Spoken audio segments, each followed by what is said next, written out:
So we are live now.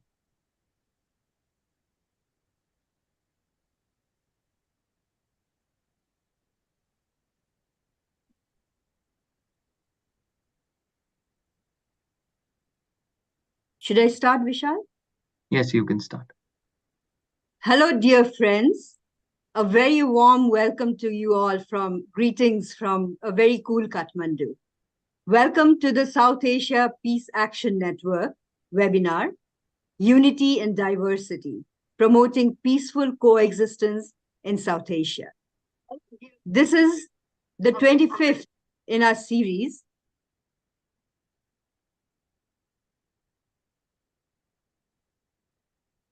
Yes, go ahead. Imagine neighbors in peace. It is my pleasure to be your host for this event today. Let me introduce myself briefly. I'm Namrata Sharma, a journalist and human rights activist from Nepal. Additionally, I am one of the members of South Asia Peace Action Network, or SAPAN, as we fondly call it. We at SAPAN are dedicated to continuing the important work and legacy of numerous peace activists and luminaries from across the region, many of whom are sadly no longer with us. Today, we'll be sharing a slide that pays a tribute to some of these remarkable individuals. But before we proceed, I kindly request everyone to join me in a moment of silence to honor their memory.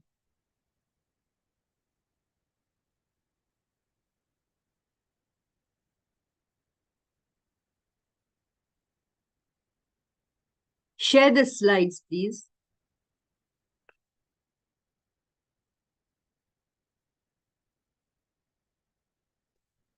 Today also marks the 15th years since the passing of one of the torch bearers of the progressive movement in Pakistan, Dr. Muhammad Sarwar, who led the country's first nationwide student movement.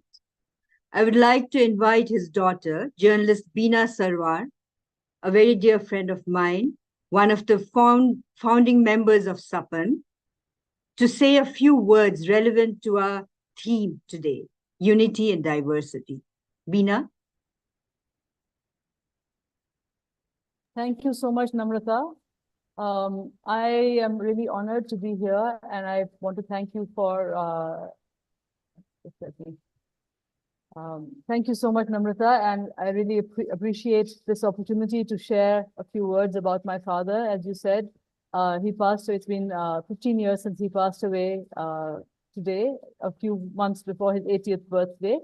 And as you said, the work that he did as a student and as a part of the student movement is very relevant to the work we are doing at SAPAN. And I will share a website that gives more information about that. But I wanted to say that the idea of unity in diversity is a concept and a lesson that I always heard from my father in relation to the student movement that he led. So the importance of a minimum common agenda, bringing people together on one platform to work towards a shared cause, regardless of political or ideological differences. He was a student at Dow Medical College when he and his fellow students started the Democratic Students Federation that swept the student union elections in, I think it was 1948. At that time, of course, the student unions are different, as you all know, from political wings of the student parties, political wings of student parties that prevail on our campuses today. So that's a very different thing. So the DSF leaders were either all members or sympathizers of the Communist Party of Pakistan, but they kept party politics out of campuses. They would not allow party literature to be brought to the campus. And my father told me about instances where he told his own comrades to put the literature away and to not distribute it on the campus. And when they traveled across the country to gather support for the movement, they included right-wing students in the delegation. And I remember there was one time when he had already graduated from medical college and he was no longer a part of DSF as such. But when DSF they were putting a candidate for the student union elections who was a very active member of the Communist Party. And my father went and talked to the leadership and prevailed upon them to field a candidate who was not a member instead, but an obscure, somebody from interior Sindh, and not somebody who was well known from the city or member of the Communist Party. And that is how they built this nationwide student movement, in which they stressed unity for their cause. And that is what we need to do for our cause of peace in the region and beyond. If you want to learn more about the movement, I'll share a website that I made about him. It's drsarwar.wordpress.com. And sorry, here it is. And I'll just share that briefly so you can just have a very quick look, and then I'll hand it back. So this is drsarwar.wordpress.com. And the DSF, this has the timeline, and there's one of his articles that is about unity is our strength, that the unity is our weapon. I think that was a really important article that he wrote, which was published in the Students' Herald. And that is something that I think we, as part of the progressive movement, as part of the peace movement, we need to also follow a kind of unity and not attack each other in public if we have political differences, but to come together for that. So I'm going to stop sharing and I'm going to hand it back to Namrata. Thank you so much for listening. Thank you, Beena. Thank you, Beena. It's so amazing to hear about the work Dr. Sarwar has done. And I hope we can continue the legacy of these pioneers in strengthening the idea of South Asia. And as you know, I've lost my father recently. I could sense, and I'm sure others did too, the emotional feeling that you were having when you were ending the talk on your father. But it's people like him and all our other pioneers whom we get inspired, and we continue our work no matter what. Hugs to you on his 15th year death anniversary today. At this point, I would like to quote one of the pioneers of South Asian human rights activism, Advocate Asma Jahangir, who said, "Democracy is not just about elections. It is about the protection of human rights." Keeping this message in mind, we at SAPAN believe that we are part of a global network of South Asians living within and outside South Asia. We strongly advocate for a visa-free South Asia, or a region with soft borders. Here, I want to share some personal touch we South Asians have. The about 1800 open border between Nepal and India has facilitated keeping the bonds between the people of these two countries, which gives us a meaning to joy and happiness that all people need at the end of the day. My grandfather, my mother's father, was sent by the Nepal government to set up the Nepali department in Banaras Hindu University. So my mother and her brothers grew up there. Unfortunately, my grandfather passed away while he was teaching there very early, but the friendship they developed went on for ages. My grandmother used to go to Banaras for 3 months every winter to evade the harsh winter of Kathmandu, and there was never a visa issue. Later, I went to work in Ahmedabad with Ilaben, and I required no work permit. Mallika, I know you are here.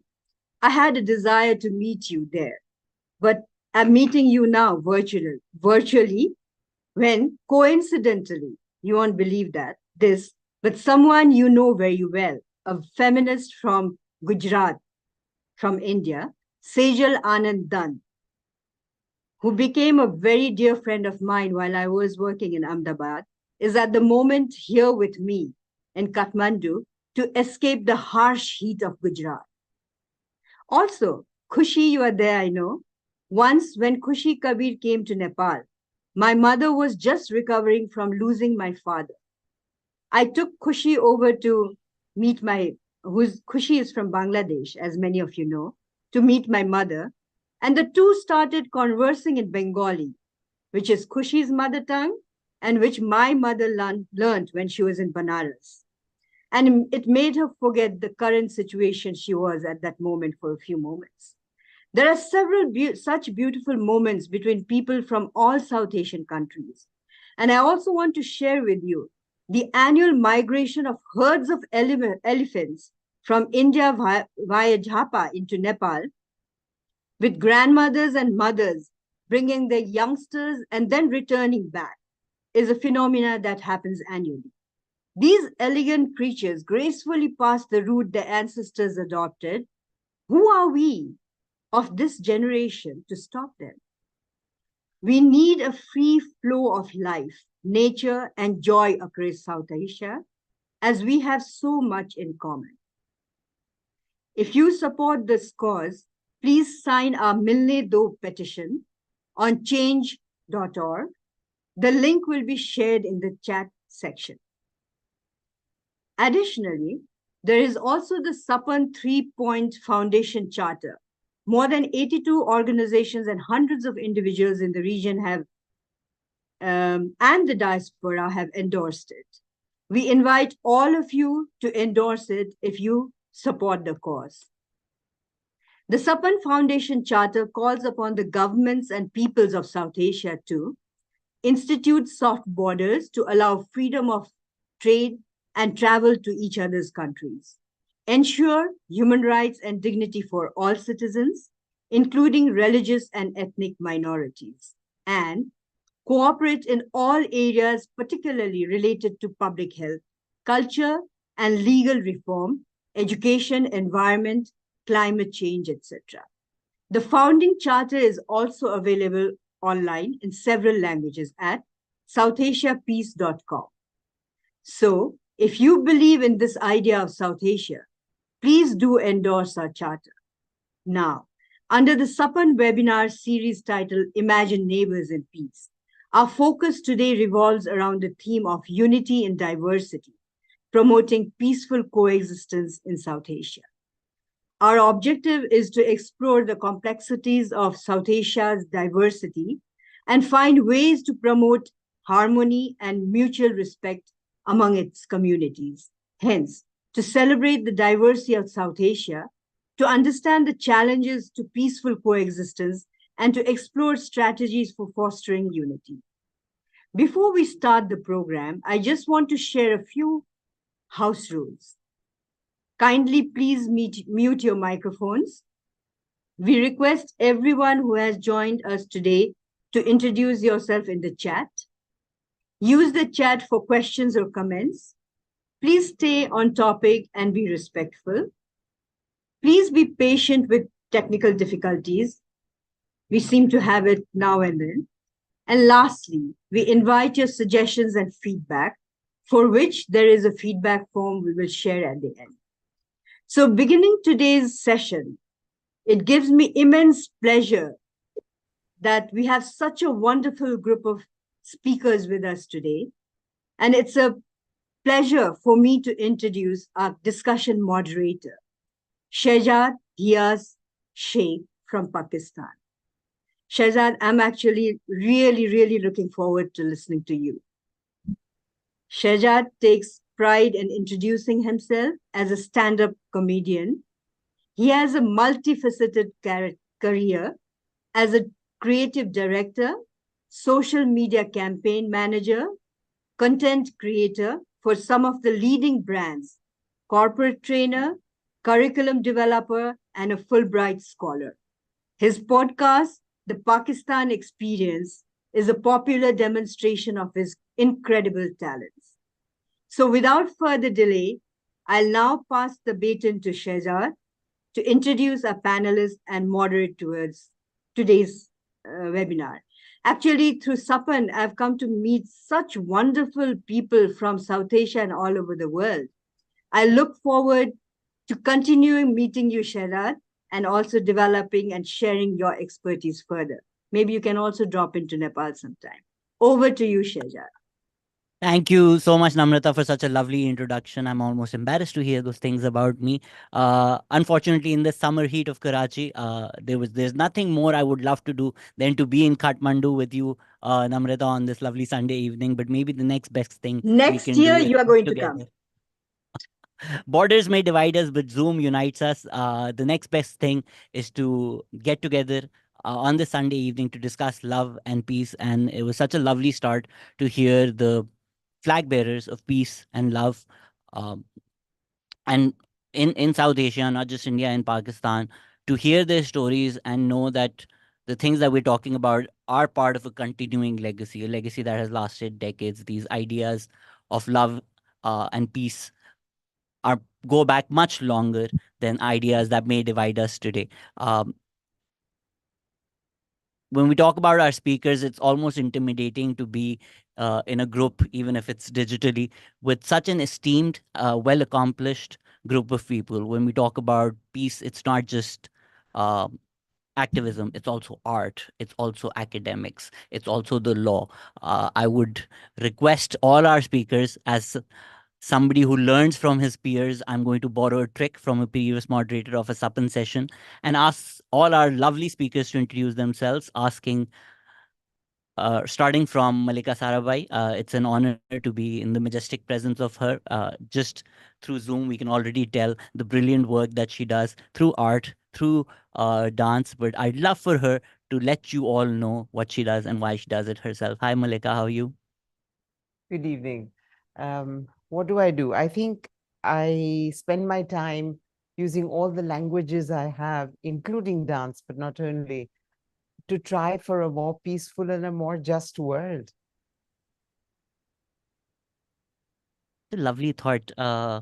It's, when you started talking, we realized why you respected the world over. There is this ethereal, majestic presence to you, and you just bring joy to all of us who see your work. Sanam, please, I'd love for you to also introduce yourself, your work, before we get into the much deeper questions about your academics. Sanam, can you please come on and introduce yourself to all our listeners today?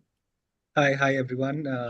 I'm Sanam Sutirath Wazir. I am a human rights activist and I document large scale violences and historical injustices through oral history. I have recently written a book on the Sikh massacres of 1984, and the book will be out, I think, by next week. Yeah. Thank you so much for that. Umali, you belong to a world that I also exist in, which I love. It's the passions that I live for. All these things that Namrata introduced, those are just so that these lights stay on. My love is for theater. My love is for acting. Umali, can you please introduce yourself and your work to all our lovely speakers and listeners today? Hi everyone, Vanakkam, Assalamu alaikum, and good evening, Namaskar to everyone. I'm very new to this platform, so Umali, you can call me Umali. I am from Sri Lanka. I'm an actor, a young actor, also a performer, which means I'm also a traditional dancer, and I'm also into singing. And I also have a background in international business. Plus, I'm into counseling and psychotherapy. I'm also an educator, especially for the early childhood sector, trained. And I do social work on educating the young and also their caregivers on how to safeguard the children, especially on CSA's, child sexual abuse. And yes, I work with many organizations here, as well as, working on myself, on my inner peace. So hoping that it would reflect for the people around me. Thank you so much. We're divided by borders, but we're all united by trying to take care of our inner child as we get old. It's probably the last thing anybody has asked Sara Hossain to do is to introduce herself, because everybody knows her work, everybody learns from her, but and everybody here knows her, obviously. But Sara, if you can please come on and let the world know about all the brilliant work that you do. I won't take up that invitation, but I'll just introduce myself by saying I'm Sara, lawyer and organization. I work with a legal aid organization, amongst others. Thank you. Thank you so much, Sara. Yubraj, I've been saving the best for last. So if you can please come on and let the world know all the brilliant work that you do.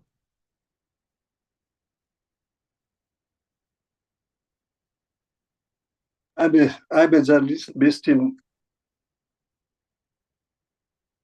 Yubraj, you've muted yourself.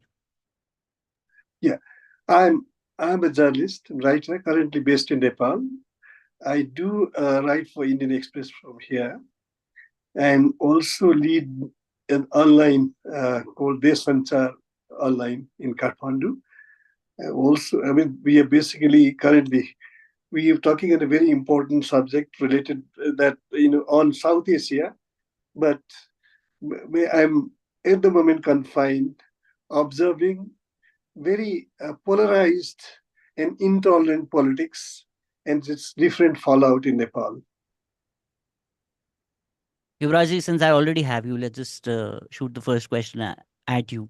I think journalism is a very important pillar through which ideas are promoted in society. So when we talk about diversity, when we talk about uh, ideas of peaceful coexistence, both in Nepal, in India, in Pakistan, and all over South Asia, what role do you feel journalism should play or does play in promoting these ideas in our countries? Well, any country is not any society is not a homogeneous entity. It is by nature heterogeneous, and all that we need to promote is basically respecting and promoting the rights of those different groups, and uh, also raising issues where discriminations exist. It's not an idealist. It's not an ideal country. It's not an ideal society. You take any country in South Asia or South Asia as a whole, but there are issues of discrimination. There are fear. There are that has caused loss of potential of South Asia being a prosperous and harmonious uh, region in the world, a region that has almost one-fifth of the population of the world. Of course, there are pockets of poverty, but there are also places. I mean, this is also a rich place where civilizations have been born, and they have, they have expanded. Each religion uh, claims to be, like promoting as their core values love, compassion, and sacrifice. But we are trapped in a situation where just the opposites are happening. So our role as journalists is even larger in that kind of situation, where we make those religion, those political parties, those different groupings accountable to what they preach. If I may get selfish and ask you something to learn from you and all your experience as somebody who does a podcast, do you feel sometimes when journalists do stories which are essential for their own countries, but they may be picked up in other countries and used for their own political agendas in the other countries or get promoted in a certain way, and it becomes a tug of war as to which country is better, and those debates start online. So as a journalist, have you started thinking about the impact social media may have on the work, or the work speaks for itself and people may make of it what they make of it? That's not the journalist's responsibility. Well, there are many instances. I'll quote John Galtung. I mean, I just mentioned, I not quote. He said it in a different context, where he said, journalists should be kind of peace builders, but they behave at times like war journalists. So, jingoism, what becomes, I mean, this jingoism in certain areas, certain countries, especially when we have bilateral, two countries may have very adverse bilateral relations there, that works. But the question that we should be debating is whether we are part of the government, we are part of the wrong policies of the government, whether we are promoters of those wrong policies, or we have certain responsibilities larger than that. That is something where perhaps we have failed to, we as journalists also have failed to, like delve upon. We are also largely responsible for what has been happening or for our silence on those issues. Thank you so much, Ubraji. If I may just go towards the other end of the spectrum with Mallika, I have a mic in front of me and I say these things. Journalists with a pen write these things, and their ideas are there for the world to see. But Mallika, as somebody who uses an art form which may not be as verbal, if you look at Kabuki theater in Japan, if you look at Bharatnatyam, they say a lot of things without spelling them, without necessarily spelling them out as we may feel the need to do so. So I know your existence itself is an embodiment of grace, empowerment, diversity, art. But how conscious are you when you're making a piece or when you're putting up a performance to think about what ideas it may be promoting or what challenges it may be or what stereotypes it may be questioning? How conscious is that process for you? Or does that just happen and the piece speaks for itself? I have used my art as a way of expressing my politics, certainly for the last 35 years. So I don't consider myself as a traditional Bharatanatyam dancer, but much more as somebody who uses all her art forms and her ability to speak or write to try and raise consciousness of the absurdity of trying to make us into a homogenized soup, when the real joy of life is the sisterhood that exists in the diversity, so that one can travel. I was on this famous bus trip with Atal Bihari Vajpayee to Lahore.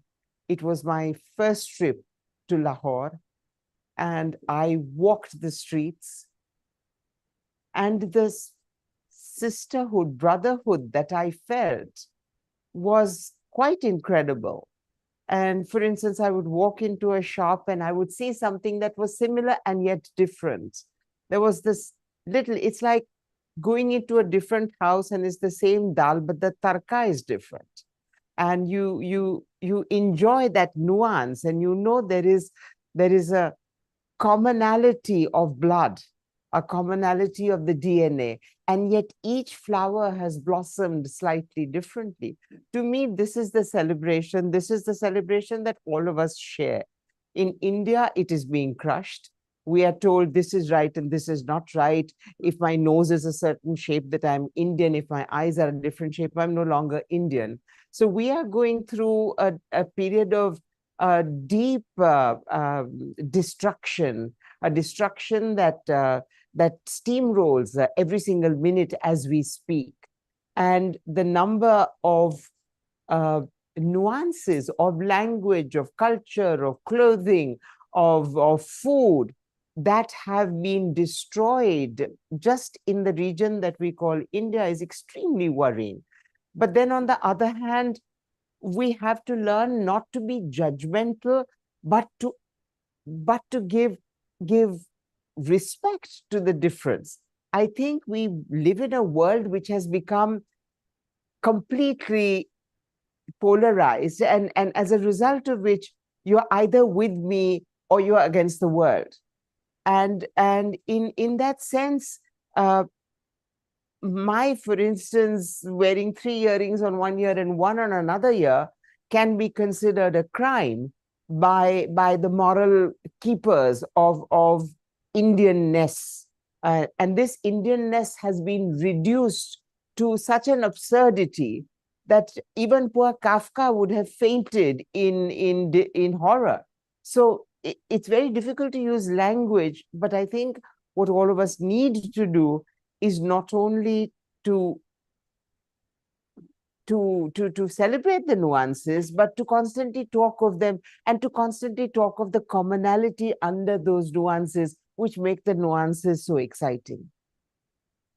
If I may also learn a great deal from this artistic process, when you feel that tarka, when you feel that love, how do you capture that and make sure that when my audience comes in, I may not be able to put all of them on a bus and take them to Lahore, but somehow when they sit together in a dark room watching theater, watching live performances, watching dance, and they're not worried about what the religion, what the caste, what the gender, what the sexuality of the person sitting next to me, but if all of us can sit together in a room and feel the same tadka and feel the same joy and feel the same love, how do you, in terms of your artistic process, how do you try and translate that feeling and give it to all of them? I think the difference between what I hope is my work and what is agitprop or street theater is that I need to keep bums on seats. My politics can be completely different from somebody else's, but my artistry has to be such that even people who disagree with my tadka will still sit there to find out what the tadka is. And if there's one prayer that I do just before I go on stage every time, is that let me be able to take my audience even for 2 minutes out of the banality and the frustrations and the aggressions and the unhappiness of daily living, and let me help them transcend even for an instant into the ananda that I feel. And if I can do that as an artist, then I'm blessed. What a beautiful sentiment to share with us. Thank you so much, Mallika. I know when we have these conversations, as lovely as they sound, there's certain stark realities of our world as well. And Sanam, as he talked about the book that he wrote, I would love to know more about it. If Sanam can join us on the chat here as well. You know, when we're talking about these ideas of these stark realities of the world that we live in. So when you write about something as horrendous as the anti-Sikh massacres of 1984, which highlights the experiences of Sikh women during a turbulent period in Indian history, how does acknowledging such atrocities and sharing such stories of women from marginalized groups foster unity and understanding amongst diverse communities? Right. Unfortunately, it's South Asia has a shameful history of forgetting the victims of violence, and more so of the communal violence, because we all know that if you look at communal violence, the instance of communal violences across the world, and if we specifically talk about South Asia, none of these are spontaneous. And I've always said that communal violence can never be spontaneous, or for that matter, any violence, it can never be spontaneous. It's always the hate that you feed amongst the communities, right? And it's also orchestrated. So the first step, like you rightly said, is acknowledging and becoming the voice for these voiceless people. Because what happens is that there is a dominant narrative that erases the voices of minorities, that erases the voices of marginalized. So what I am trying to do, and there many others were trying to do through oral history, is to bridge that gap by solidarity and by empathy that encourages people, to think about it beyond divide. Because and sadly, if we look into the Indian context, I mean, especially with the victims of communal violence, we've seen that that there's this sudden erupt of this violence, and hundreds or thousands of people get killed in these violences. And it's not just India. We know that there are instances in Pakistan, there are instances in Bangladesh and Sri Lanka as well. And the reason is that there is a political power, right? And most of the time when you see such violences or the instances of massacre, it's the electoral gain that one party gets, and then few people basically orchestrate this kind of mass violence. And the gain is only for the political parties, the certain political parties. And if you go and I've done that after recent violence in Delhi as well. After the violence, I've been door to door to people's home to speak to them, and I've realized that people don't hate each other. It's very similar, that the narrative that we've been fed to each other from almost 7 decades now, that how these two nations who were one at one point in time, they've suddenly become enemies and they hate each other. It's the narrative that have been fed to people for so long, and then that narrative angers you, right? And when you realize that there is a complete process, because this narrative is helping certain people. If you see that in South Asia, if we talk about, there are, I think, above 216 million people who are living in poverty, and the defense budgets of these countries go into billions of dollars. Now, again, I've always said that there is a that there is a, it's not just the politics, it's also the business that is being helped by this violence, and that's why the violence thrives. So, Sanam, I think that's a great connection between business and violence. When we have these conversations, especially across countries, maybe sometimes there's this idea that is prevalent in Punjab. I'll translate it for everybody else as well. Mitti pao, that something has happened, let that be, and let's move on, right? Like Bangladesh and Pakistan should trade and not talk about 1971. So, in your opinion, how important is it to acknowledge the scars that have existed?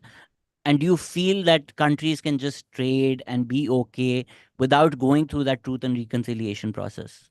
I think it's a complete sham if anybody says that we can just start being friends and and just say that let's sign a document and become friends. That's not possible, because reconciliation and cannot happen without acknowledgement. And this acknowledgement cannot be this reconciliation process cannot be one common for everybody. It has to be different. Each community has to come up with their own process, that how it is going to heal it. And this is a transgenerational trauma. Like, I come from a family of refugees, right? My grandparents have come from Pakistan. They have their own stories.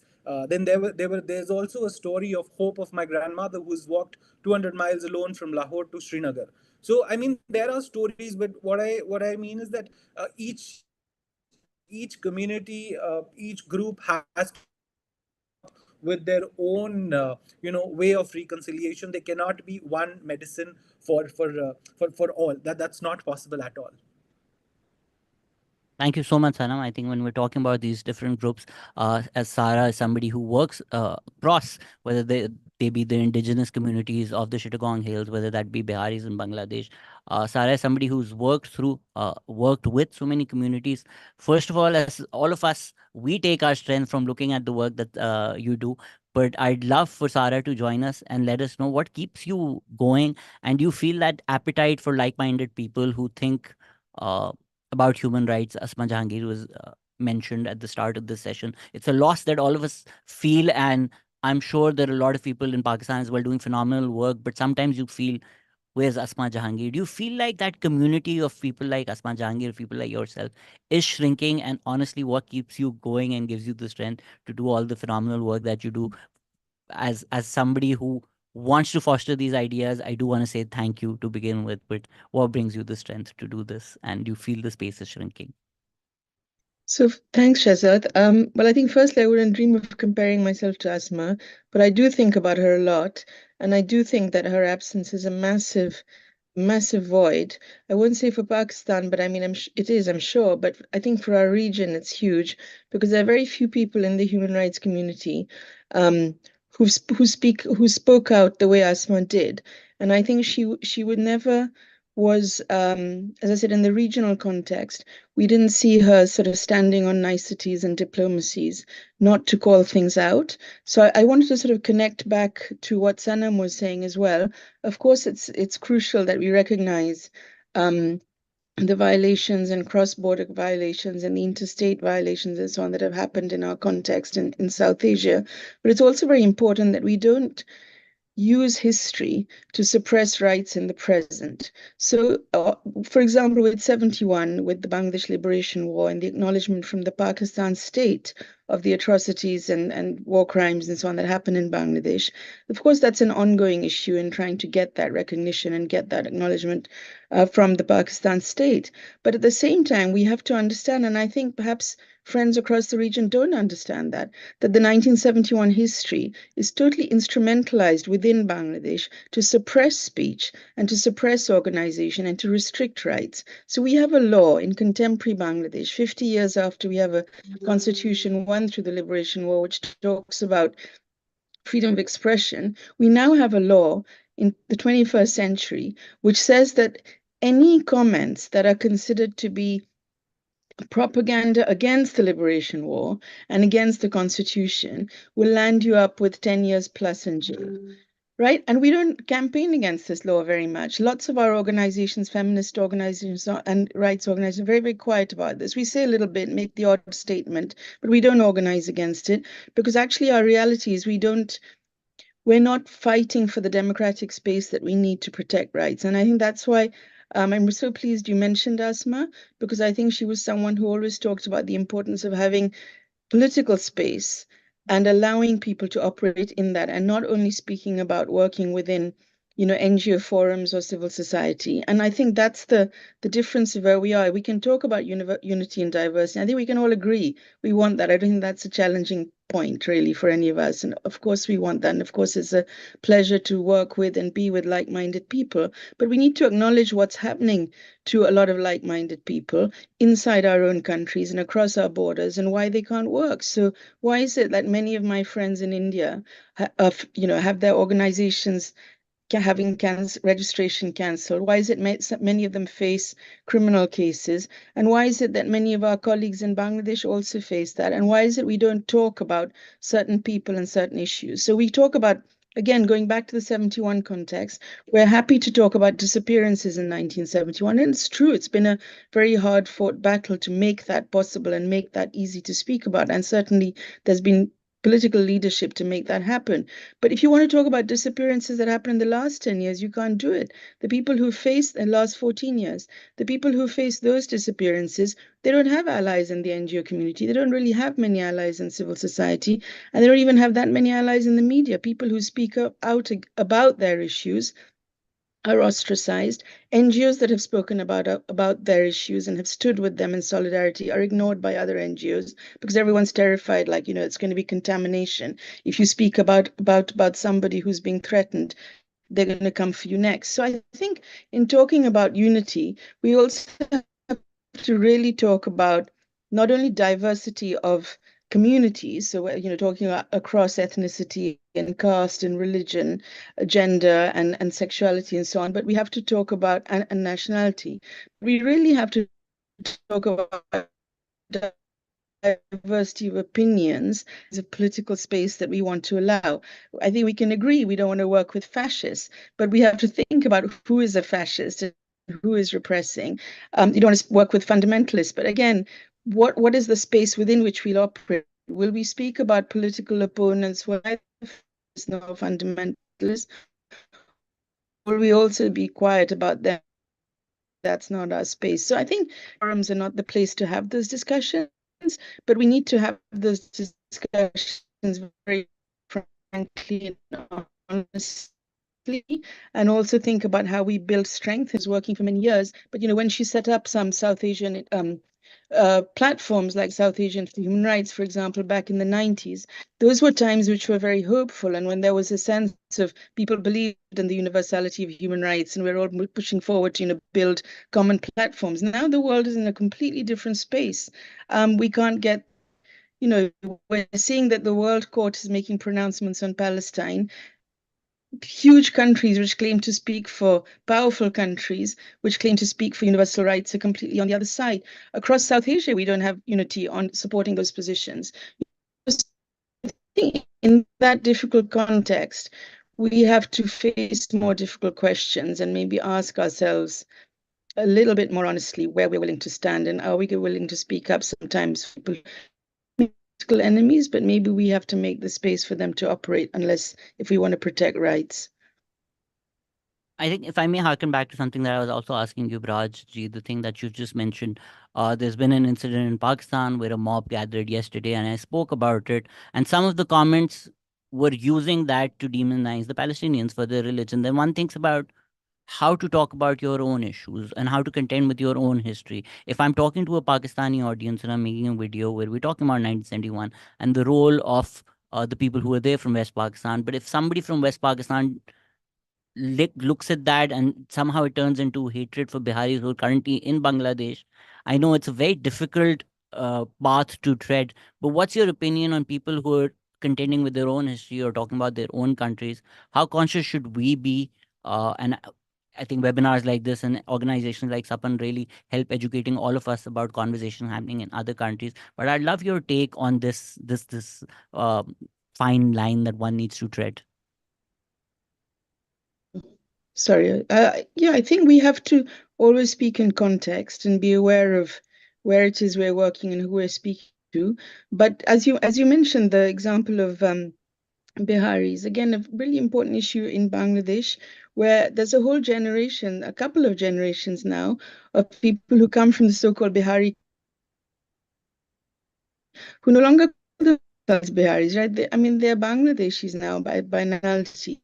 There's a whole young group that's here, Urdu-speaking Bangladeshis. So we acknowledge our culture and our language and our traditions, but we also recognize our new nationality, and they celebrate and commemorate, the liberation, the victory days. They commemorate Independence Day. They commemorate and speak about things. But interestingly, we are not perhaps as a nation or as a people ready to acknowledge also the complex experience of the Urdu-speaking / Bihari community in Bangladesh, right? We speak about what happened to the Bengali majority. We don't speak so much about what happened. It's a more complex story to tell. So I think that, as you're looking quizzical, I mean, I don't think there are easy answers, but I think that we have to, maybe this is a simplistic response, but I think we have to be guided by and still stand with the asserting universal human rights and universal values, and maybe that can be the best guiding space we have. And that's why it's important, whatever the distortions that happen, it's important to stand with the rights of Palestinians and with Israelis who are fighting for Palestinian rights and fighting for democracy and protecting rights within Israel. And not to say that Palestinian rights mean Israeli rights don't matter, Israeli lives don't matter. I've just so I can bring a completely different example, take 30 seconds for that. One of the things I've been doing this past year is far away from Bangladesh and South Asia, and looking at the investigating what happened to Iranians in the context of the protests started with Gina Mahsa's death in custody back in 22.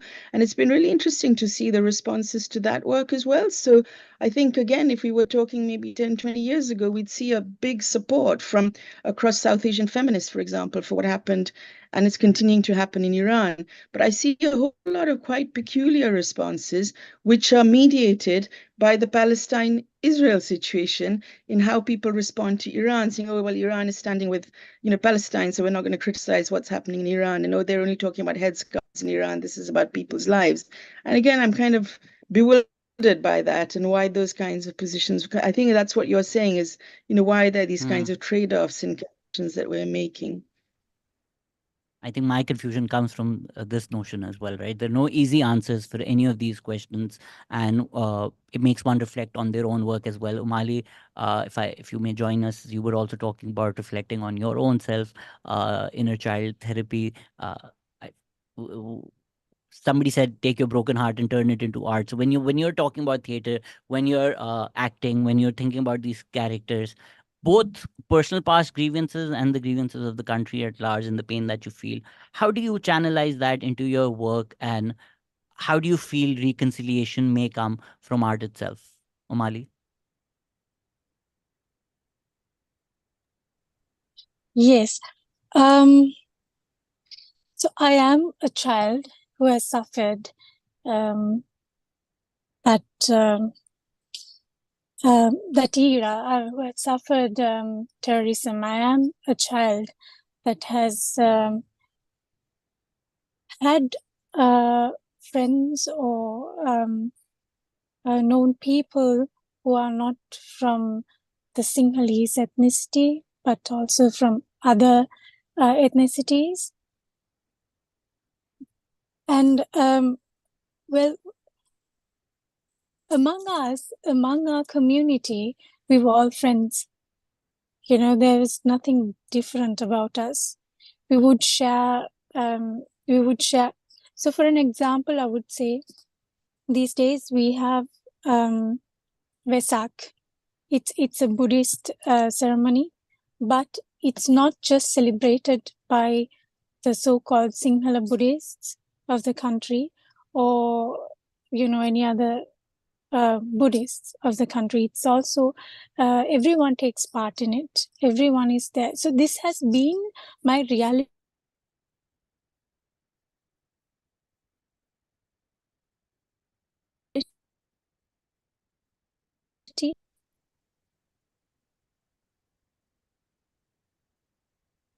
Sorry about that. So this has been my reality.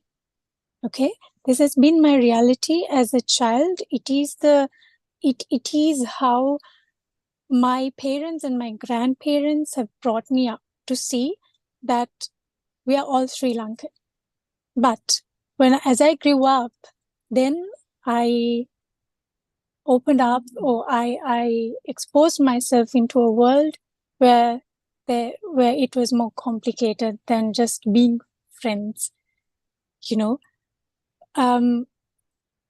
But at the same time, I am the child who also saw that war is not among us. It's among some other people that we don't really have a say on. So as someone who has suffered a lot of these negative results,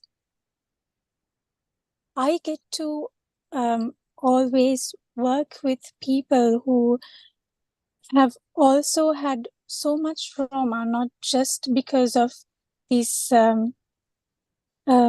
terrorist conflicts, but also within our communities.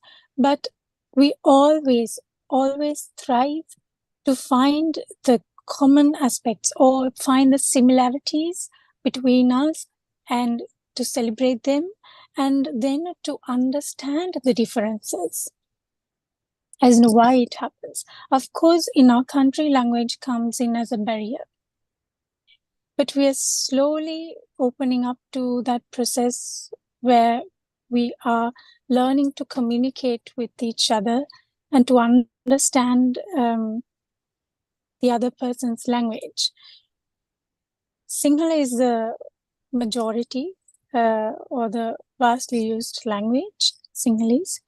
But I think the greatest barrier here is the language where some people don't even know a word of Sinhala or English to communicate.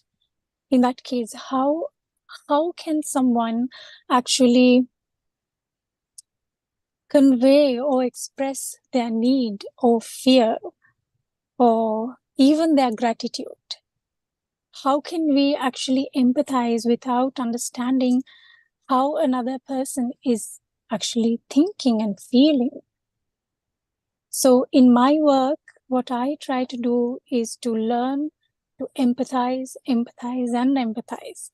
as in be emotionally intelligent.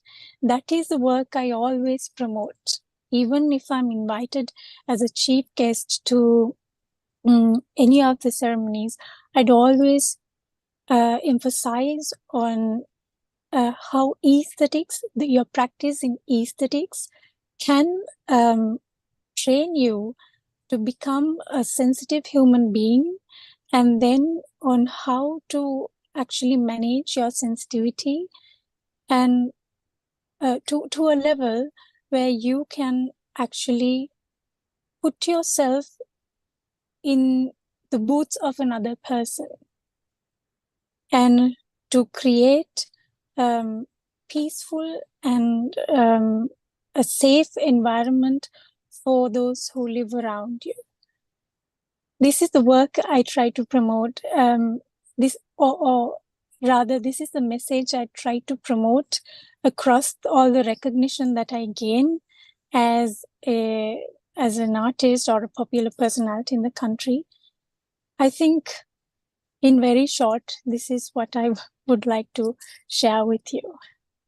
Thank you so much for sharing that. It's such a beautiful exhibition of strength and vulnerability. Oftentimes we think expressing vulnerability is a sign of weakness, but I feel it's the sign of ultimate strength. And what you were talking about, I'm sure everybody who's listening, we felt the same way.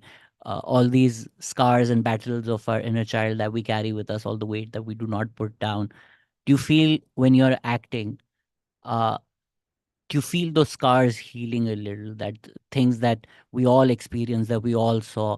I grew up in Pakistan where there was terrorism all around us, and somehow we learned how to cope with it, but we never sat back and thought about how was I okay with there being a bomb blast on my way to school and me just taking another route and going to school and still having a full day and coming back. How did that experience cloud my lived reality? How did the idea that if there's a bomb blast that's gone off where my father may be, how do those hours then stay with me? How does that trauma manifest itself? So when you're acting or when you're looking within yourself, do you feel the process of making that art and acting helps you deal with your own trauma and hopefully somehow heals it as well?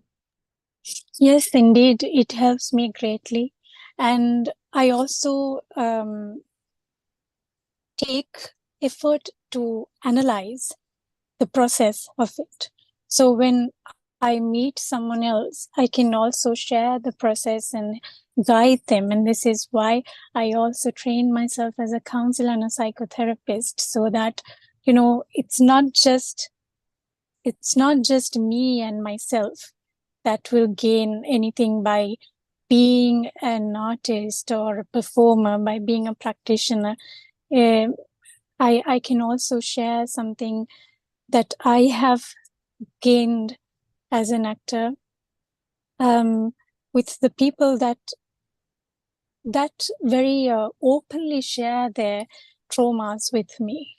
I think it's very important that we work on trauma collectively. Otherwise, we would always try to discuss today about the things that had happened tomorrow, and that will, I think, if we don't work on our trauma collectively, we will always lag behind. If we can work now in the moment, if we can work on our inner peace individually and also help another person to also manifest inner peace and healing from trauma, I think we are not that far of being united. Beautiful. This conversation, the Sunday evening has turned so beautiful, and I think it's an honor and a pleasure that Mallika is here with us, because when we're talking about dealing with these personal traumas and your own stories, and at the same time we're also talking about what's happening in society.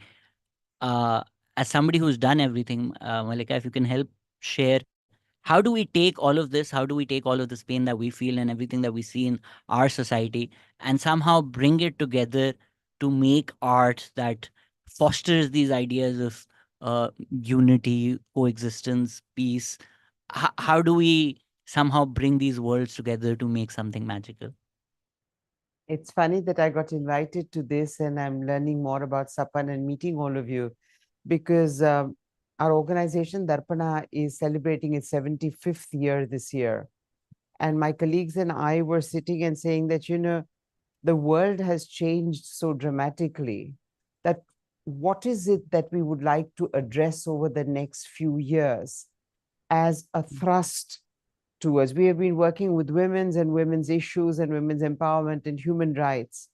And we all came to the conclusion that we had to work towards peace building, and that art had to be taken to different levels and used with great innovation to be able to actually take this conversation in a non-threatening way to the youngest child who at 3 is already playing video games about killing. And I think that more than anything else, art has the possibility of doing this, and performing art has a possibility of doing it, because through performance and through role play and through the various aspects of using performance, using the body, sensing the body, understanding how the body and the mind work together, playing out, for instance, in the Navarasas, playing out what fear actually means.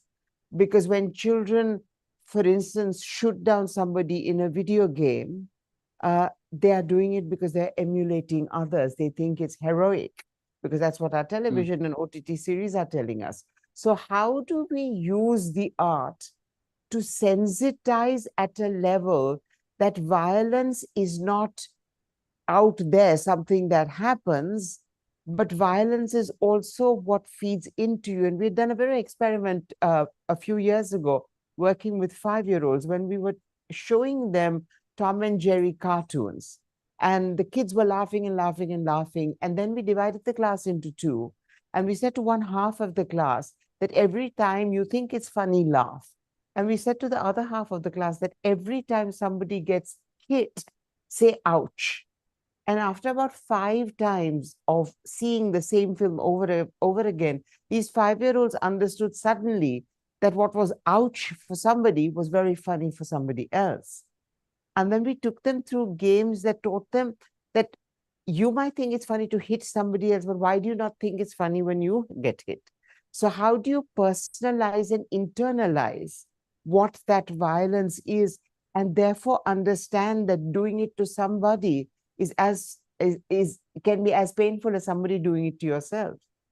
And these are the it's a very hard task, but I think all of us on this panel need to be working together, because some of you have the research and some of you have the ground realities, and we perhaps have one of the magic wands to go into communities, to go into schools, to go into the minds of children and parents, and to understand the many levels. We don't even understand the levels of violence. When a child doesn't do her homework and somebody says, "Wo police wala aake pakad ke le jayega tumhe," yeah, the bogeyman will come, you are creating a cycle of violence.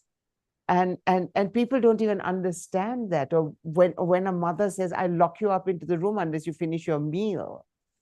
You know, so we need to, first of all, understand the many, many, many levels of violence that desensitize one to higher and higher and higher levels of violence, till we can actually pull out a mobile to video a crime or a rape that is going on, and not think of intervening, but of thinking of actually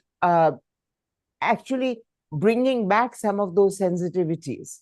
And I think it's a huge task, but it's a task that we must set to immediately in every which way, and trying to gather together as many people to work together, because there's no other way of life.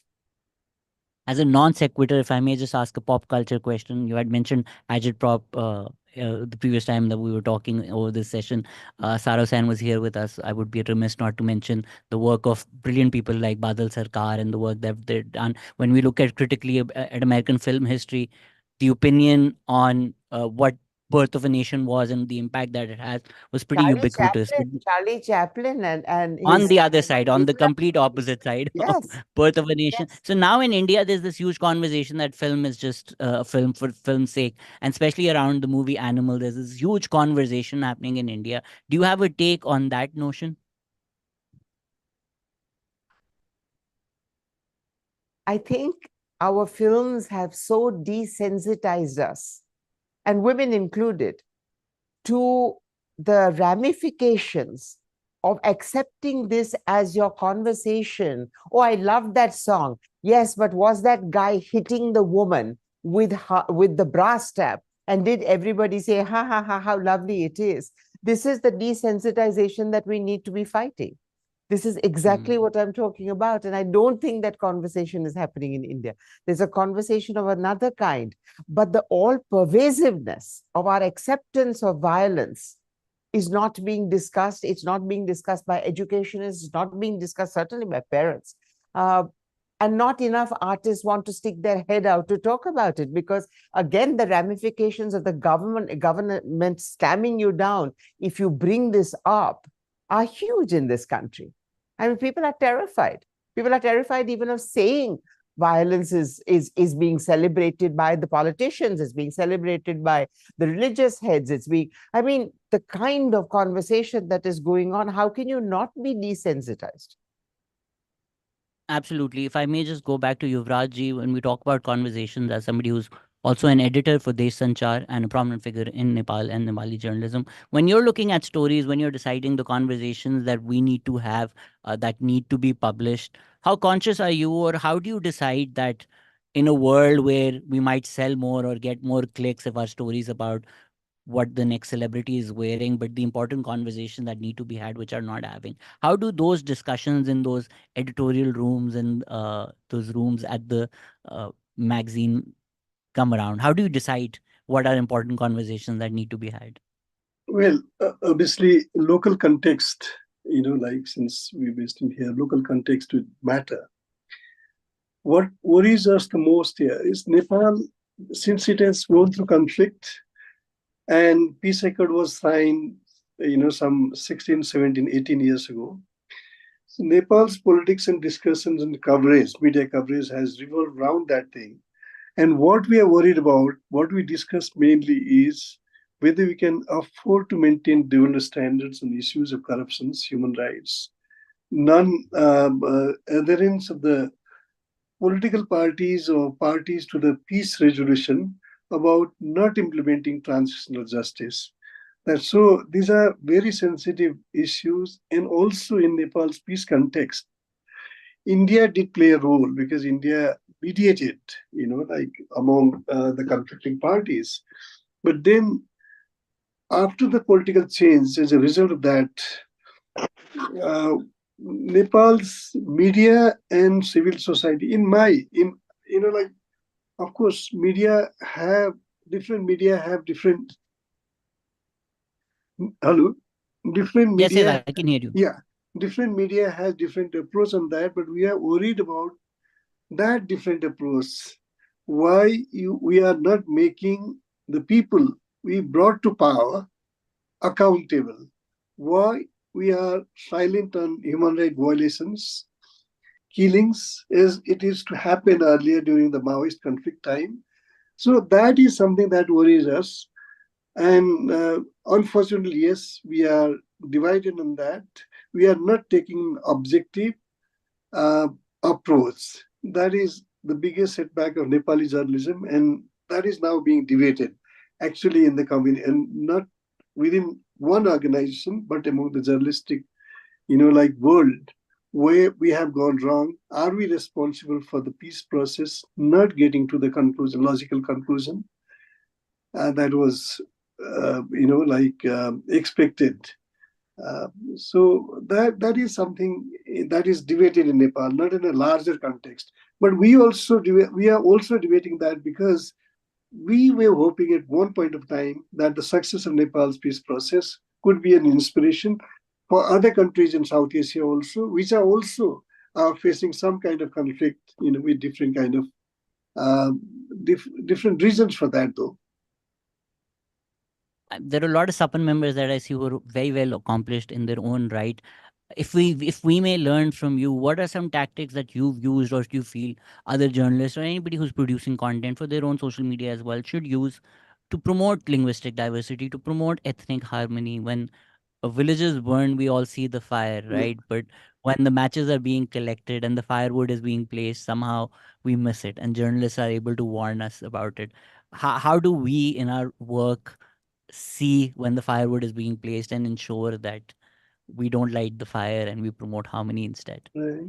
We must realize one thing, that diversity is a big asset for peace in any country, in any society. Language, culture, religion have a tremendous positive values, and they can promote peace provided you respect them. As I mentioned right at the beginning, how different religion, of course, religion has also been used to create conflict. But if we misuse or abuse those, like religion, culture, or whatever, we've also seen their destructive potential, which political parties at times promote. And we, the journalists, fall into that trap. That is something, fortunately, Nepal, despite being a home of, more than 125 ethnic groups, castes, scripts, language, has so far been a peaceful country because traditionally they have respected each other. But like conflict has a spillover effect. Conflict in Nepal might have an impact in its, in countries across its border. but peace doesn't have that easy spillover effect. For peace, you have to really contribute, respect the diversity, and use the positive potential, as I said, not the destructive potential of those diversities, language and all that. But unfortunately, in our region, political forces and other forces, you can call social or unsocial forces, also promoting those uh, uh, destructive kind of potential of those religion and culture.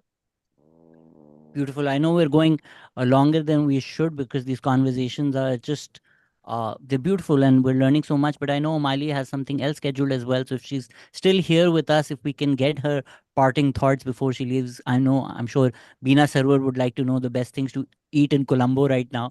But she can contact you directly for that. Before you leave, can we get your thoughts on all these things that we've talked about today? Yes, well, thank you so much for making me a part of this. Absolutely honored amongst these extremely distinguished personalities. Um, mm, Also stating that with my age, my experience and knowledge might be less, but I grew up in a country where we were never felt as if we were divided. At least, as I mentioned earlier, in my family, we were taught to respect and also understand and enjoy the different cultures that was around us. So I come from a Sinhala Buddhist background, but we had the Tamil Hindus, the Tamil Christians, and Catholics.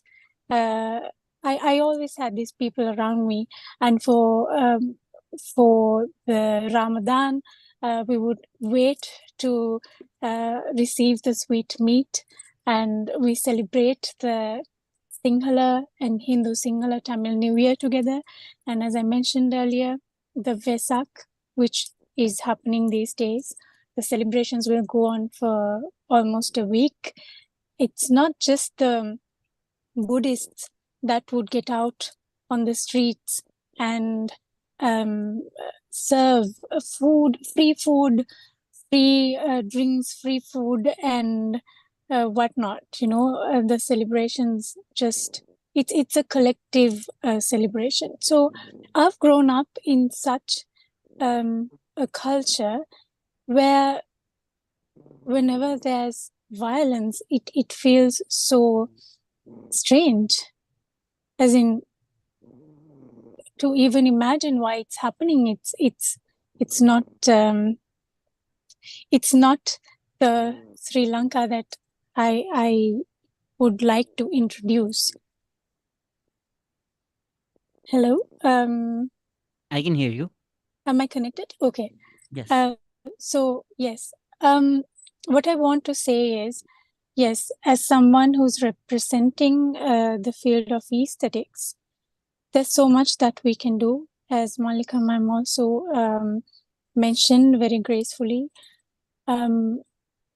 There's so much that we can do to help an individual understand themselves as well as to understand another person. If we can get together, I think there's so much change that we can make. But first, we have to be the change too. So thank you so much, and wishing all of you love and peace. Thank you so much for joining and thank you so much for sharing. It was just lovely listening to you. I'd also wish we can get together. If Bina had only organized this in Colombo, I would have loved to come down and have this conversation in person. All Thank of you you so are more than welcome. More than welcome. It's a beautiful country with beautiful people, and all of us, I think, when we look around us, violence is not the story of our lives, of other people around us. It's all love, and everybody who's been to all these countries in South Asia will testify to that. Thank you so much, Umali, for joining us. Sanam, if I may Thank you bring so it much for back to you. having me. Thank you. Apart from the brilliant book, you're also an advocate for human rights in Jammu and Kashmir. So when we talk about these ideas, of reconciliation, of peace, of dialogue. What are some strategies in your activism that you feel have worked for you that other people can replicate in South Asia? Sanam, you're muted. I'm so sorry, everybody. I'm technologically challenged. I'm so sorry. I have two, three things to add here. One is that, people in Indian subcontinent, I think we all need to understand and realize that we cannot choose our neighbors, right? And we have to live with whatever we have, and we have to make peace with it. And the other very important thing that I feel is that the dictum unity in diversity is built over the bodies of minorities. And this is not just, I'm not talking about only religious minorities. It is gender minorities, it's sexual minority, these are caste minorities. I mean, all kinds of minorities included. I think what is, like I said earlier as well, what is important in a transitional justice mechanism is to basically acknowledge that what exactly has happened over these years and how do we fight this hate. Now, like for example, like I told you earlier as well, that I come from a family of refugees. These my family has moved from Pakistan to this side, and that, like, there are stories of struggle, but there are also stories of hope. And right now, if I look at it, I mean, I see Punjabi cinema as one medium where I see artists from both the countries working together, and the films are doing very well, in both the countries. So I think it is very, very important to open that door of positive stories. This might sound philosophical, but it is very important to create those stories of hope, to celebrate those stories of hope and celebrate that commonality that we have. The other day, I was speaking to some friend in Pakistan, and we were discussing about the weddings in India and Pakistan, and they are so similar. And then he said that, I will share the video if you want. I can also live stream the some parts of the wedding for you, maybe, just to understand that how it works there. I mean, when you have so much in common, for how long will you fight with each other, right? And one is, of course, that aspect, and then, of course, there's an internal aspect as well within our own countries where, we there is a violence. I mean, fighting, the violence against minorities in each of these countries. That, of course, is another thing that we all have to fight. I think the moment we all realize that the narrative that is being fed to us, which take precedence over human rights every time, which is the national interest, I think the moment you start fighting it, because what is nation's interest if people are not happy? And if you're making people enemies of each other, then what you're actually doing is building a nation of hate which will collapse one day. So I think what is important is to celebrate that pluralism, to celebrate coexistence, and of course the transitional justice mechanisms that I said, that it is important to address, acknowledge through reparations, through truth and reconciliation. Reparations, when I say, of course, within your own, within your own home states, and of course, hear people, what people want to talk, and share those stories of resilience, share those stories of the stories of marginalized people, and let people talk. Because when you speak to each other, you realize that there is so much that common, and you don't hate each other. Once that narrative thrives, I think the violence has never lived longer, and will not live longer in the Indian subcontinent as well. Beautiful. I feel the national interest is what helps the elite earn interest. I agree with you. As not just our weddings, we all see Indian matchmaking, and we all have a Seema from Mumbai in our families. Uh, Politics may divide us, but Punjabi films and Diljit Dosanjh unites us. I know we're going over, but before I move on to Sara, can we get your concluding remarks on today's sessions and all these ideas, Sanam?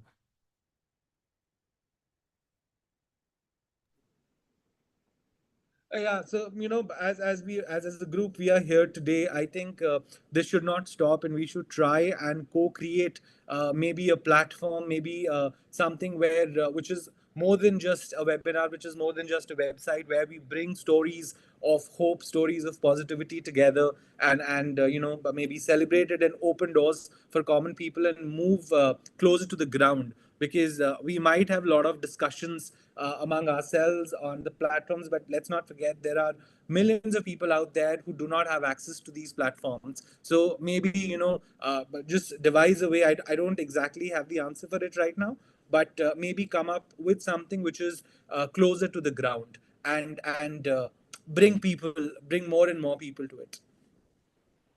Thank you so Thank much you for so just much for sharing just your sharing your thoughts. thoughts. Uh, Uh, I'm sure after listening to you, all of us are thinking, "Hum dil de chuke Sanam," because it's so lovely to think about all these things. I may not have the answer, but if somebody does, it has to be Sara.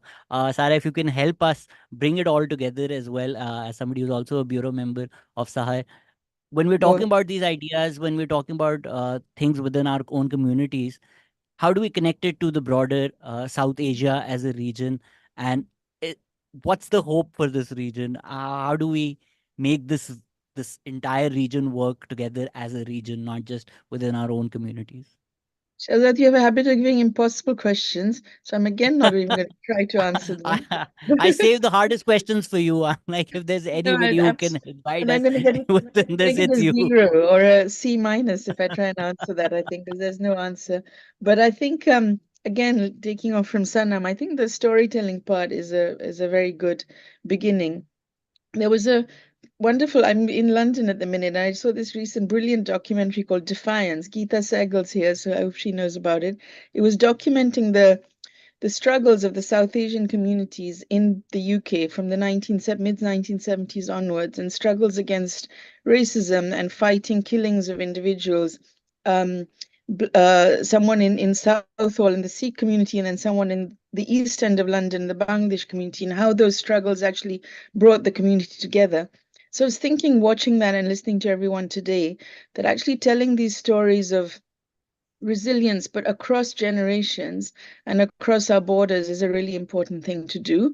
I mean, the story of 1971 for Bangladesh is not just a story of Bangladesh, is very much a story about India and Pakistan, also about refugees, about solidarities, about conflict, all of that, about people who stood in solidarity in the then West Pakistan with the people in Bangladesh and so on. But even more recent situations, I love jihad, this crazy stuff that has been characterized, relationships being characterized as crimes in India. I was in a conversation with colleagues in Bangladesh today who said they're working on minority rights and trying to identify, threats to religious minority communities. And what they're hearing from some of the community members is they're characterizing inter-religious relationships as a violation of identity rights and community rights. And we had a very, fevered conversation saying, why is that a violation? That's an assertion of rights when people choose who they love and who they want to be with. It's irrespective of community. And our obligation is to stand with them, not criminalize them.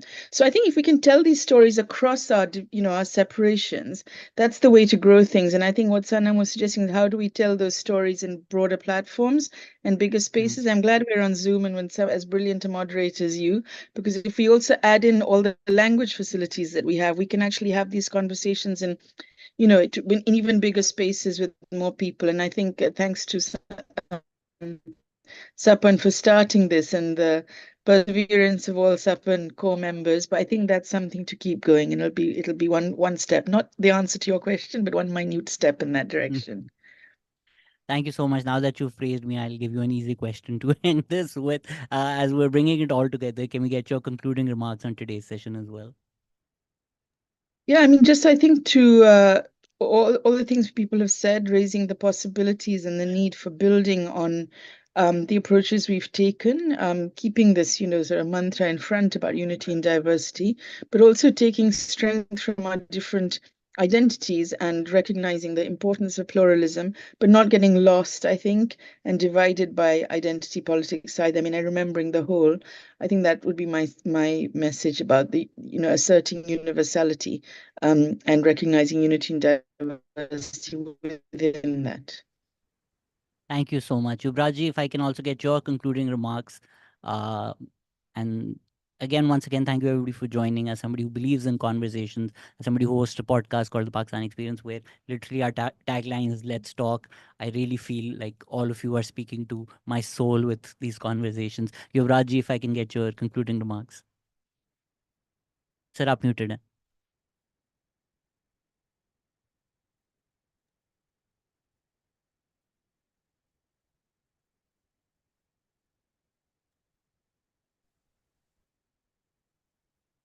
So you've muted yourself again after unmuting yourself. Is it okay now? Yes, sir. Okay. Again, I'll be guided by Nepali perspective. There's this is small initiative, but debate and dialogue and dissemination of conflicting ideas, because only that will bring us to dialogue and meaningful dialogue.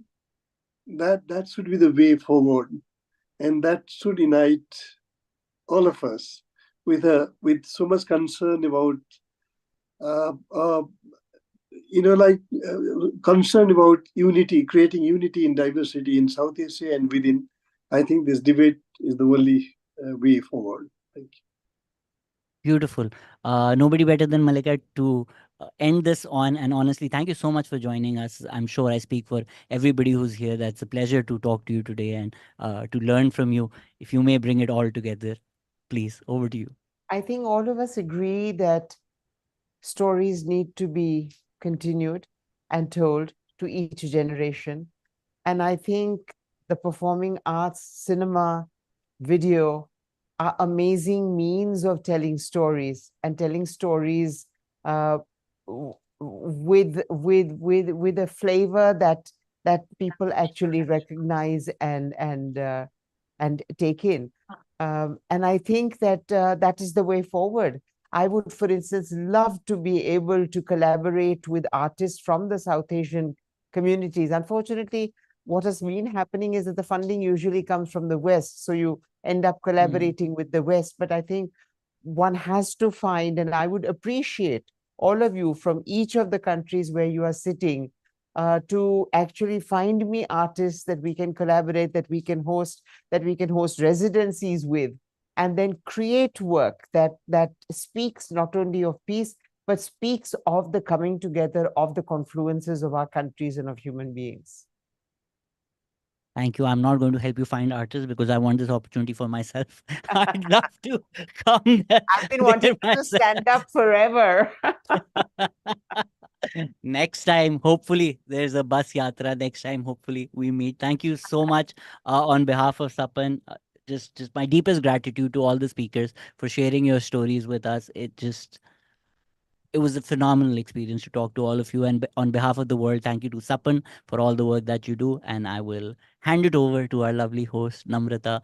Thank you for having me. It was an absolute privilege to moderate this brilliant session, and it was an honor to be in the presence of all of you. Thank you so much, everybody.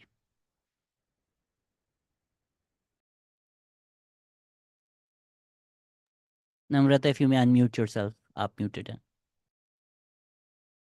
Thank you, Shehzad Ghias, for moderating such an important discussion. And a big, big, big thank you to all the speakers for sharing the diverse perspectives. Shehzad, it was a pleasure listening to you. You're hosting all these incredible speakers today. And I would now like to it's been such a full sharing of experiences and thoughts for future. So I would like one of our founding members, Dr. Fawzia Diva, to deliver her closing remarks, adding her perspectives too to the thought-provoking discussion we heard today. Fawzia is actually a physician, a teacher, a women development and human rights practitioner from Quetta, Baluchistan. She now lives in the USA. And Fawzia, will you please wrap up today's discussions for us? Thank you, Namrata. I am so moved by all these different perspectives coming in. Wrapping them up is meaning, it will actually mean I'll open another Pandora box, because wrapping up meaning will actually start up another whole thing. So since I'm glad Shehzad asked every speaker to conclude their own speech, so my conclusion actually gets easier because they all concluded their own thoughts. But wrapping up with the perspective of Baluchistan was asked by another friend of ours, Sarita, who said Baluchistan totally gets missed out in all these discussions, Afghanistan as well, and that is a part of South Asia too. So I'm just bringing that perspective here. Baluchistan, as you, and the problem is when Sarita said that, I said, just don't get me going on that, please, because that is a huge issue. And their unity and solidarity and all this thing actually mean very little there. So people hardly know about it. So whenever I have to talk about Baluchistan, the issue is that I have to tell everybody what actually is Baluchistan. So let me begin with very shortly. I'm wrapping it all up in 3 to 5 minutes is really difficult. I'm trying my best. So I'm actually reading it through. Baluchistan is half of Pakistan. If many people probably don't even know that. It's spread across 43.6% of the Pakistan's land area. Largest area and location makes it strategically significant as it lies at the intersection of Central Asia, South Asia, and Middle East. Imagine what a location that is.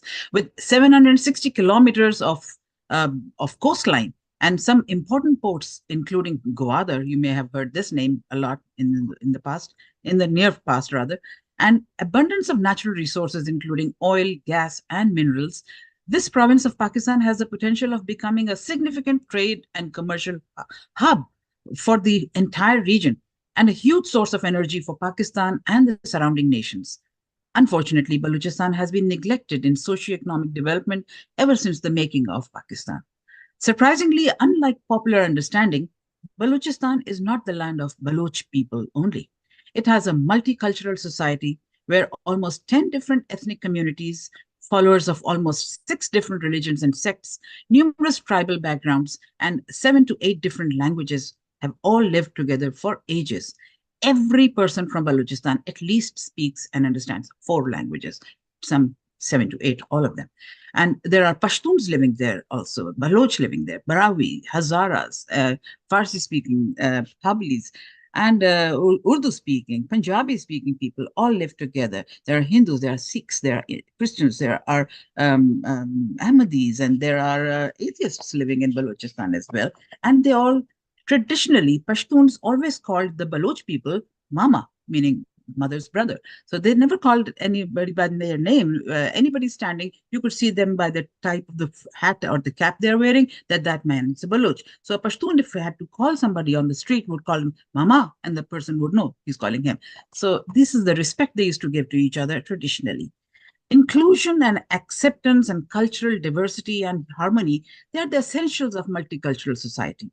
But when unity is translated as oneness, the problem of marginalization, otherness, and oppression begins, particularly with the power gradient in between the different groups of people. This is when other small groups are forced to become and identify as one large body of people. Diversity is referred to by some as thinking independently together. Article 15 of Human Rights Declaration declares the right to a nation as a basic human right. But since the concept of nation states presumes that each state has a nation, all different ethnicities who have historically been nations in their own right are compelled to lose their own identities in favor of adopting only one national identity. In the case of Balochistan, this confusion has caused havoc. Since nations living in that area did not even participate in the making of Pakistan, which was forced onto them through army actions multiple times and political engineering all the time. Moreover, the rich natural resources were exploited for use all over the country, except the people of Balochistan themselves. The biggest source of natural gas in Pakistan comes from a small town in Balochistan named Sui. And hence, in Pakistan, it is called Sui gas. Coincidentally, the last town in the whole country that got gas for domestic use was, guess which? Sui itself. So people over there never got gas to use it at home. And coincidentally, same is the case with all other resources, services, funds, and rights. It has the lowest human development indices in the whole region, such as lowest literacy, lowest income opportunities, highest mortality. Probably the richest land has the poorest people living on it. Almost same is the condition of people in the adjacent southern province of Sindh. 4th generation of people in Balochistan and Sindh are struggling with the Federation to stop these oppressive policies. Well, they call it long-standing insurgency. But have constantly been crushed by the powerful military and civilian dictatorships backed by regional and international powers. They call it trust deficit. Well, since decades, thousands of Baluch and Sindhi activists have been abducted by the agencies. The highest courts, civil society, and human rights organizations and diaspora have protested these atrocities, but to no avail. Eventually, last year, the families of missing persons, women, and young girls conducted a 1,650-kilometer long march from the southern city of Turbat to the capital city Islamabad near the north of Pakistan. They walked throughout the length of the country just to bring the cases of missing persons to the attention of authorities and public, but were forced to leave Islamabad without being heard. In such dire situations, talk of harmony, peaceful coexistence, unity in diversity are music to the ears. And we, the people of Baluchistan, have been listening to this orchestra for over 75 years now. Well, at the same time, it has been observed, on a positive note, that some attempts are made for long-term stability and socioeconomic development in the region. For this, I refer to a young research fellow, Ms. Nazdana, who says that Baluchistan's psychosocial integration with the rest of Pakistan is crucial and can be achieved by promoting cultural exchange and mutual respect for all cultures. And this could help strengthen the province's cultural identity while fostering a sense of unity and belonging, Nazdana says. Well, respect for cultures, now that is a key, is indicated by involvement of communities in decision-making pertaining to their own development. If you don't even involve somebody in their own things, how do you respect those people then? Hence, empowering those people towards growth and sustainable development. Now, see where our issues are. What to talk of art? We are talking of common basic development, and listen to us at least.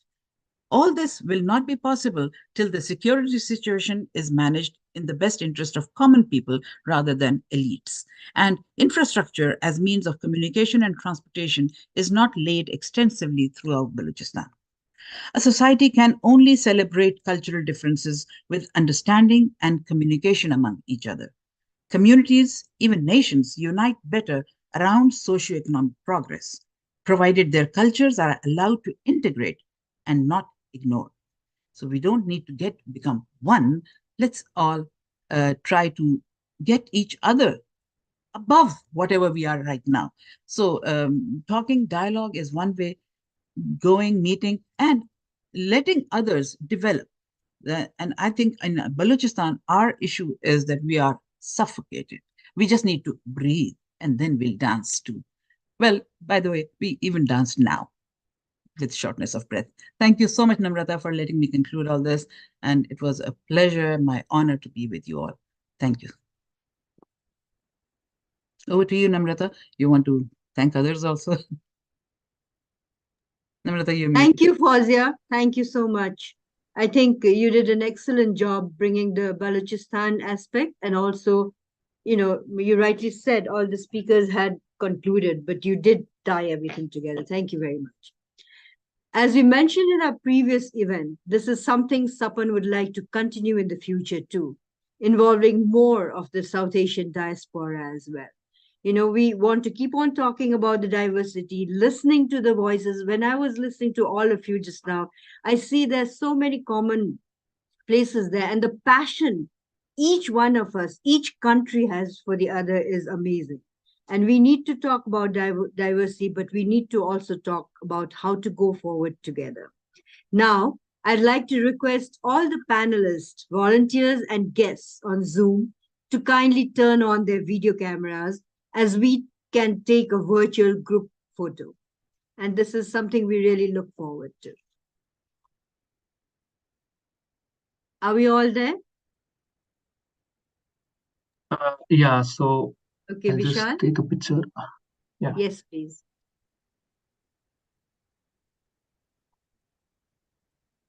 Done? No, people are turning on their cameras, so we'll wait. Yes, please. Please, kindly. Kindly turn on your cameras. We'd like to take a lovely group picture. A couple of lovely group pictures. Umali, make that V again.